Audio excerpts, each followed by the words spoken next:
Week 7, quantitative methods. We start off with question 3. So from here we go to 3A. This is just all the stuff. So 3A, identify the state of appropriate null hypothesis. There's no difference between the population mean and the sample mean. 3B is what is the value of the calculated test statistic Z. We have Z. Okay, so this is the formula I use, and then we go Z equals 56 minus 61 over 12 over 50 with going to the second degree. And then Z equals 56 minus 61 over 1.697, and that equals negative 2.946. So that's what I got for 3B. And then 3C is state your conclusion, and we reject the null hypothesis because it falls outside of the parameters. Question 4, same question, state an appropriate null hypothesis. For A, there's no difference between the population mean and the sample mean. For B, what is the value of the calculated test statistic Z? So we plug in everything, we use the same formula up here. We plug in everything and we get Z equals 1.6 bar notation, and we retain the null hypothesis because it falls into the parameters.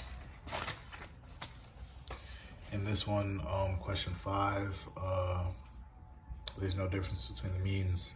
What is the calculated test statistic Z? What is the value of that?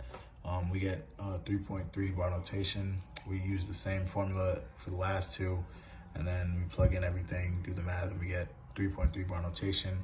We reject the null hypothesis because it falls outside of the parameters. Going down, we state the null hypothesis for 3 because we were starting. There's no difference between the means.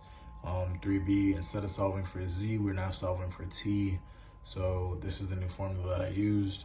So I got T equals 12.34 minus 15.23 over 2.50 over 25 going to the second degree. So we have 2.50 over 5, which equals 0.5 over negative 2.89 over negative 2.89, and that equals negative 5.78. So 3B was negative 5.78. 3C, identify the critical value is 2.064. 3D, we reject the null. Next question, which is 4.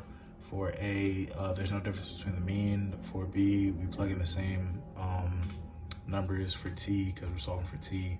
So we plug in the numbers that they give us, and we get 2.683 for 4B. For C, identifying the critical value, we have 2.042.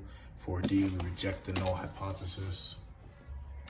For question 5, there's no difference between the mean. That's the null hypothesis.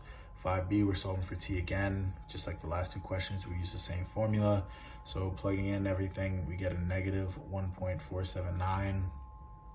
So 5C is 1.479, or 5B. And then 5C, after going to check the chart, we have a critical value of 2.064, and we retain the null because it falls into that parameter.